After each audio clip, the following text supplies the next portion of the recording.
Selamat malam Omania. Selamat datang lagi di Midnight Live.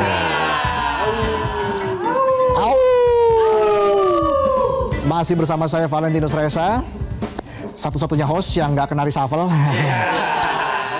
Gimana mau di reshuffle, sakit aja siaran. Apa kabar penonton? Bagaimana September ceria? Ceria? Dompetnya ceria nggak? September ceria, tapi hari ini ada menteri yang nggak ceria. Karena kena reshuffle. Buat menteri yang di reshuffle, sabar-sabar aja. Hidup memang selalu diselimuti masalah. Kalau diselimuti tepung namanya mochi. Jadi pengen ngunyah saya. Ya udah langsung aja kita mulai, inilah Midnight Live.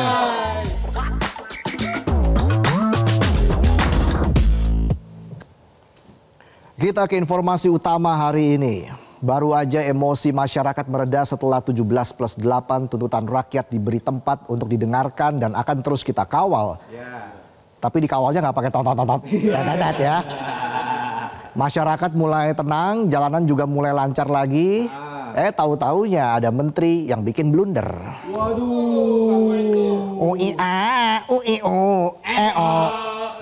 Kayak baru aja nenangin pacar cemburu, tapi 2 jam kemudian lo ketahuan like story mantan. Masalah. Kena silent treatment lagi deh. Etika pejabat kita rasanya susah banget naik level. Udah kayak main PUBG dari season 1 sampai season 24, level mentok di bronze. Bukan gara-gara musuhnya susah, tapi males upgrade skill. Kebanyakan teori, baru terjun langsung kenok. Nope. Uye. Jika etika kepublikan sejumlah pejabat terus merosot bahkan rebahan, akibatnya bisa mengganggu kepercayaan publik ke pemerintahan Prabowo Gibran. Para pejabat di lingkaran kekuasaan seolah sulit banget diajak bener. Bukannya berhenti bikin blunder, mereka kayaknya makin asik nyusahin komitmen presiden untuk memperbaiki bangsa.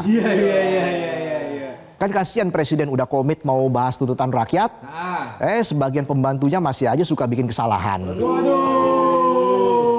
Jadi belakangan ini viral foto 2 menteri yang lagi asik main domino bareng orang yang pernah berperkara terkait kasus pembalakan liar di Kalimantan Tengah, Aziz Welang. Main balak bareng mantan pembalak. Kedua menteri itu adalah Menteri Kehutanan atau Menhut Raja Juli Antoni dan Menteri Perlindungan Pekerja Migran Indonesia atau P2MI Abdul Qadir Karding.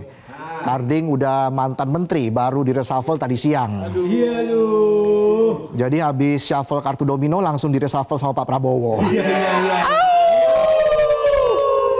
Perilaku Raja Juli dan Karding seolah jadi gambaran nyata krisis etika. Dari foto yang beredar dan sudah diakui kebenarannya oleh Menteri Kehutanan, tampak 2 menteri itu bermain domino dengan senyum lebar. Udah kayak lagi healing di kafe pas jam kerja bareng temen satu circle sambil gibahin temen kantor. Bedanya kalau gibahin temen dari ngobrol di meja pindah ke grup WA. Tapi kalau main domino bareng mantan tersangka digibahin satu negara. Padahal pejabat negara itu bukan kaum pekerja biasa yang bebas main sama siapa aja. Mereka itu pembantu presiden. Masa pembantu malah bikin bosnya malu? Standar etika mana yang memperbolehkan Menteri Kehutanan main domino bareng mantan tersangka pembalakan liar? Benar bahwa status tersangka Aziz Welang sudah dibatalkan oleh pengadilan dan sudah dibersihkan melalui surat perintah penghentian penyidikan atau SP3 oleh Kementerian Kehutanan. Namun bukankah aksi main domino antara pimpinan di jajaran Kementerian Kehutanan yang mengeluarkan SP3 dan mantan tersangka yang menerima SP3 itu bisa bikin masyarakat curiga? Jangan-jangan meja domino berubah jadi meja nego. Menanggapi hal itu, Menhut Raja Juli Antoni lewat akun Instagramnya bilang, katanya dia nggak kenal 2 pemain lainnya. Dan tidak ada pembicaraan soal kasus apapun saat itu. Tapi ya aneh aja, masa seorang Menteri Kehutanan nggak tahu muka mantan tersangka pembalakan liar? Oke lah, waktu kasus Aziz Welang, Raja Juli memang belum jadi menteri. Tapi kan sebelum jaga hutan harusnya belajar dan cari tahu dulu siapa aja yang pernah ngebabat hutan. Raja bilang dia baru tahu sosok Aziz Welang itu dari pemberitaan. Bayangin, Menteri Kehutanan baru ngerti nama orang yang pernah berperkara di kasus pembalakan liar dari berita. Waduh. Ini kan ibarat penjual nasi uduk tahu harga beras naik dari gosip tetangga. Ya. Iya. Kan nggak akal masuk ya. Masuk akal. Nggak masuk akal ya. Terus dia ngegas, katanya nggak akan pandang bulu dalam menanggulangi pembalakan liar. Ya. Tapi publik mikir nggak pandang bulu apa nggak pandang muka. Waduh. Soalnya kalau udah main domino, udah senyum-senyum bareng, biasanya jadi susah dibedain mana temen, mana mantan tersangka. Hal sama juga dikatakan Karding. Minggu 7 September kemarin sebelum di reshuffle, Karding bilang di ruangan itu Raja Juli cuma kenal dia doang. Ya. Soalnya seluruh yang hadir itu pengurus Kerukunan Keluarga Sulawesi Selatan atau KKSS. Ya. Habis itu Raja Juli pamit pulang tanpa ngobrol banyak. Kayak orang datang kondangan, cuma salaman, lanjut foto sama pengantin terus cabut. Iya. Ya sambil bungkus rendang dikit ya. Iya.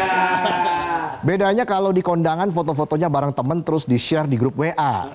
Kalau Manhood main domino bareng mantan tersangka kasus pembalakan liar, fotonya jadi headline berita. Waduh. Hampir semua pihak memang sudah kasih klarifikasi resmi. Keduanya senada bilang kalau pertemuan itu hanya bersifat silaturahim dan kekerabatan kultural. Raja Juli kebetulan hadir karena memang niatnya menemui Abdul Qadir Karding. Dan kebetulan Karding sedang ada di posko KKSS. Akhirnya Karding dan Raja Juli sepakat bertemu di posko lalu ngobrol berdua di bagian belakang terpisah dari seluruh anggota KKSS yang lain. Dan terkait foto main domino, Karding bilang yang terjadi memang cuma main domino doang, gak ada yang lain. Ibarat orang ketahuan ngobrol di kafe sama mantan, bilangnya nggak ngapa-ngapain kok, cuma kerja kelompok. Padahal beda kampus ya. Bisa aja kita karet. Iya. Akan tetapi publik tentu bisa tetap bertanya-tanya, masa semua bisa serba kebetulan? Kayak setiap kali ketemu orang, pejabat selalu bilang, kebetulan banget nih. Waduh. Kebetulan terus. Kapan rakyat tahu kebenarannya? Kebetulan itu kayak ketemu mantan. Pas lo lagi ganteng, dia lagi sama gebetan baru. Pas dia lagi sendirian, lo lagi pakai celana pink. Setiap kali ada foto kontroversi yang masyarakat mau itu bukan cuma klarifikasi tapi bukti. Bukti kalau pejabat bisa serius jaga etika dan batasan biar nggak terus dikira ada kepentingan. Emang siapa sih Aziz Welang? Aziz Welang sempat jadi tersangka dan ditahan di Rutan Kelas 1 Salemba, Jakarta karena kasus pembalakan liar. Dari penyidikan Kementerian Lingkungan Hidup dan Kehutanan atau KLHK, PT ABL milik Welang telah menebang kayu sebanyak 1.819 meter kubik dari luar areal konsesi mereka di Kalimantan Tengah. Negara diperkirakan merugi 2,72 miliar rupiah.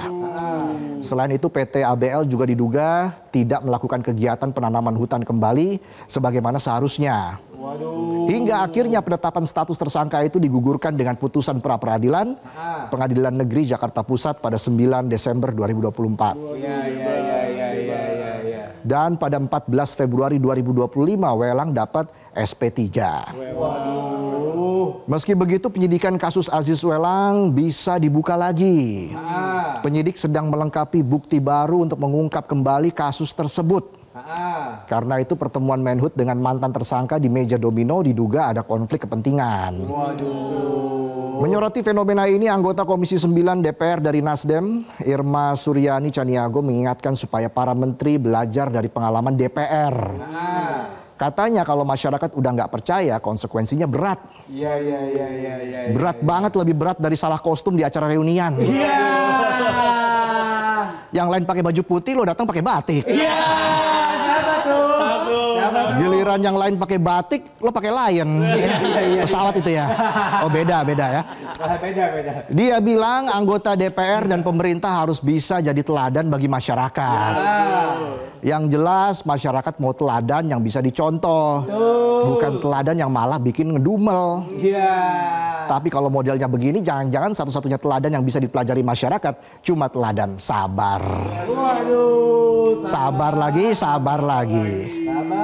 Baru kelar demo-demo, baru aja 17+8 tuntutan rakyat didengar. Udah ada lagi menteri yang blunder. Tapi nggak ikut di reshuffle. Senada dengan Irma, pakar kebijakan publik Trubus Radiansyah bilang Raja Juli dan Abdul Qadir Karding ini kayak nggak punya sense of crisis. Bahasa simpelnya nggak peka. Nggak peka kayak tetangga kontrakan jam 2 pagi. Bukannya tidur malah sibuk masang paku buat bracket TV. Trubus bilang hal kayak gini nggak bisa dibiarin karena semakin bikin rakyat nggak percaya pemerintah. Trubus juga menilai Presiden Prabowo harus turun tangan buat evaluasi 2 menteri itu. Kalau enggak resikonya besar, bisa mempersulit pemerintah menjaga kepercayaan publik. Dan faktanya efek domino dari main domino benar terjadi. Siang tadi Abdul Qadir Karding memang langsung dievaluasi lewat reshuffle. Tapi Raja Juli aman. Masih santai di kursi menteri. Khusus buat Menhut Raja Juli Antoni, publik itu nggak cukup dikasih klarifikasi doang. Karena kalau klarifikasi doang apa bedanya sama temen tongkrongan yang hobi ngutang. Bayarnya cuma janji sama emot jempol. Sama begini. Masyarakat itu butuh bukti. Kalau emang serius memberantas pembalakan liar, ya mulai dari sikap tegas. Nggak ada yang namanya kompromi. Soalnya gimana mau jaga hutan kalau jaga jarak dari orang yang pernah bermasalah aja masih suka kebablasan. Intinya jangan sampai ada lagi efek domino dari main domino.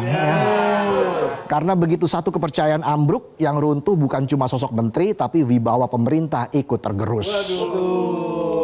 Ibaratnya sekali ketahuan main mata sama pembalak liar, masyarakat akan curiga. Menteri bukan lagi jaga hutan, tapi jaga kursi jabatan. Pada akhirnya pohon bisa saja tumbuh kembali. Tapi kehilangan kepercayaan publik belum tentu bisa tumbuh kembali. Etika pejabat negara seharusnya bukan sekedar slogan, tapi pegangan moral yang tidak boleh luntur tergiur kepentingan. Jika pejabat terus anggap etika hanya mainan di atas meja, maka sejatinya mereka sedang menggadaikan nama negara. Itulah tadi sajian pembuka kami di Midnight Live. Dan kami akan kembali dengan sejumlah berita-berita ringan dan menarik serta mendorong dalam Monday lagi kan? Monday Light News. Jadi tetaplah di Midnight Live.